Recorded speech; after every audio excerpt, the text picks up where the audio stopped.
Hi అండి. ఇంట్లో పూజా మందిరం అంతా క్లీన్ చేసుకున్నాను. ఎలా చేశానో చూపిస్తాను. ఎక్కువ ఫోటో ఫ్రేమ్స్ పెట్టుకోనండి, తక్కువే అయినా అన్నీ ఉండేలాగా చూసుకున్నాను. నేను పేపర్ మార్చేసుకున్నానండి, కొత్త పేపర్ కూడా వేసేసాను. లోపల కూడా అంతా సదిరేసుకున్నాను నీట్గా. అయితే ఈ ఫోటోలు తీసుకొని ఆల్మోస్ట్ 8 years అవుతుందండి. అయినా చెక్కు చెదర్లా ఎలా క్లీన్ చేసుకుంటానో చూపిస్తాను. అప్పుడు కిందంతా పడకుండా ఇలా ఒక పేపర్ వేసేసుకోండి. ఆ పేపర్ మీద పడిపోతుంది మొత్తం. చక్కగా పేపర్ ఎత్తేసుకోవచ్చు. ఉంది కదండి, చిన్న క్లాత్ తీసుకొని ఫస్ట్ పొడిగుడ్డతో తుడిచేసేయండి. అప్పుడు నీట్గా క్లీన్ అవుతాయి. ఇంకొక క్లాత్ వేసుకొని గట్టిగా పిండేసేసి ఈ క్లాత్తో తుడవండి. బాగా గట్టిగా పిండేసేయాలండి. అక్కడ చెమ్మ ఒక్కటే ఉండాలి, వాటర్ ఎక్కడ కారకూడదు. ఇట్లా తుడుచుకోండి. అప్పుడు నీట్గా క్లీన్ అవుతాయండి. చూసారా, అట్లా పటాలన్నీ తుడుచుకోవాలండి. నేను ఫోటో ఫ్రేమ్ కూడా తుడిచానండి. చూసారా, నల్లబడిపోయింది. మళ్ళీ ఈ క్లాత్ని వాటర్లో వేసేసుకుందాం. లోపు వేరే పటం తుడిచేలోపు ఇది నానుతుంది. ఆ మురికంతా వాటర్లో దిగిపోతుంది. నేను ఇంకోటి క్లీన్ చేసి చూస్తాను. ఫస్ట్ పొడి క్లాత్తో తుడుచుకోవాలండి. నాకు ఇక్కడ వీడియో తీయటానికి ఎవరూ లేరు. శివ ఏమో పడుకున్నారు, పిల్లలు పడుకున్నారు. నేనే తీసుకోవాల్సి వస్తుంది. ఇట్లా ఒకసారి పైన తుడిచేసిన తర్వాత మళ్ళీ పొడి క్లాత్ తీసుకొని బాగా గట్టిగా పిండేసి తడి క్లాత్తో తుడుచుకుందాం. తుడిచినాక చూపిస్తానండి.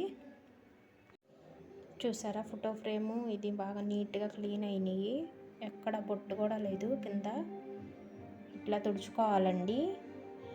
ఇట్లా పొడి క్లాత్తో దీని మీద తుడవటం వల్ల ఏంటంటే ఆ కుంకుమ అంతా దీంట్లో పడిపోతుంది, ఇల్లంతా అవ్వదు. మనం పొడి క్లాత్తో తుడిచేటప్పుడు దీని మీద తుడుచుకొని తడి క్లాత్తో మనం ఒళ్ళో పెట్టుకొనన్నా తుడుచుకోవచ్చు. ఓకేనా అండి. ఈ ఫోటో ఫ్రేమ్స్ అన్నీ తుడిచి బొట్లు పెట్టేసుకుంటాను. ఇవన్నీ తుడిచేసరికి వాటర్ చూసారా అంత బ్లాక్గా అయిపోయినాయో. ఇవి పారేయక్కర్లేదండి, వాష్ చేసుకొని పూజ మందిరంలోనే పెట్టేసుకుంటే ఎప్పుడన్నా యూజ్ చేసుకోవచ్చు పటాలు తుడుచుకోవటానికి. బొట్లు కూడా ఎలా పెట్టాలో చూపిస్తానండి. ఈ ఫోటో ఫ్రేమ్స్ అండి నేను అన్ని దగ్గరుండి చేయించుకున్నానండి. నాకు ఇలాగే ఫోటో ఫ్రేమ్స్ కావాలి, ఈ కలర్ కాంబినేషన్ కావాలని చెప్పి మా డాడీ చేయించిచ్చారు. ఫస్ట్ ఇలా గంధం, పసుపు, కుంకుమ తీసుకోవాలండి. రెండిట్లో వాటర్ పోసి కలుపుకోవాలి. పసుపు తీసుకొని ఇట్లా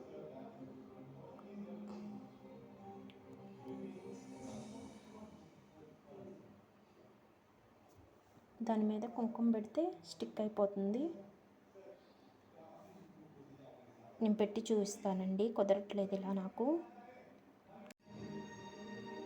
ఇలా పెట్టుకోవటమేనండి. మనము ఇట్లా అమ్మవారికి కానీ ఇట్లా లేడీస్ ఎవరన్నా ఉంటే వాళ్ళకి పెట్టుకోవటాకండి.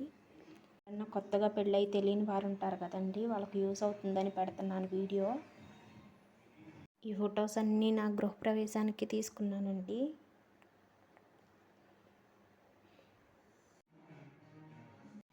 లక్ష్మీదేవి అండి, కావాలని తీసుకున్న ఈ ఫోటో. చాలా నచ్చి, గ్రీన్ కలర్ శారీ చాలా రేర్గా ఉంటుంది కదా లక్ష్మీదేవి ఫోటోల్లో, బాగుందని తీసుకున్నానండి. నానమ్మ చెప్పేదండి, ఆశీర్వదించే చేతులకు ఎప్పుడు బొట్టు పెట్టకూడదని. ఆ అలవాటు ఇంకా ఎప్పుడు మార్చుకోలేకపోతున్నానండి. ఎప్పుడు పెట్టినా ఆశీర్వదించే చేతులకి. చాలా చాలా ఇష్టం అండి శివుడు. మా ఆయన పేరు కూడా శివ అని రావటం, నేను అందుకని శివ శివ అని పిలుస్తాను. నాకు చాలా ఇష్టం శివయ్య బాబు అంటే. నేను శివయ్య బాబు అని పిలుస్తాను శివుణ్ణి. ఎంత బాగుందో చూసారా శివుడు పార్వతుల ఫోటో. ఇది కూడా మా డాడీయే చేయించారు. ఈ ఫోటో అత్తయ్య తీసుకున్నారు. ఇవి చిన్న ఫ్రేమ్స్ అని ఎదుర పెట్టేస్తానండి, పెద్ద పెద్ద ఫ్రేమ్స్ అని వెనకమాల పెడతాను. ఇదొకటి, ఈ సత్యనారాయణ స్వామి పాఠం ఒకటి, ఇదొకటి, అండ్ ఇది ఈ 5 అత్తయ్య తీసుకొచ్చారు. ఒక 1 మంత్ బ్యాక్ గోల్డెన్ టెంపుల్కి వెళ్ళాం కదా మేము, అప్పుడు ఈ విగ్రహమేనండి అక్కడ లోపల ఉండేది. సేమ్ అచ్చం ఇదే బంగారపు విగ్రహం. 70 కేజీలో ఎంతో. వాటర్ పోసి పూజ చేసామండి. అప్పుడు వాళ్ళు ఇచ్చారు ఇది. ఇంకా నేను ఇది న్యాచురల్గా ఉంటుందని ఇలాగే ఉంచేసాను గుర్తుగా. ఇది 1 ఇయర్ అనుకుంటా, 1 ఇయర్ బ్యాక్ శ్రీశైలం వెళ్ళినప్పుడు ఫోటో అండి.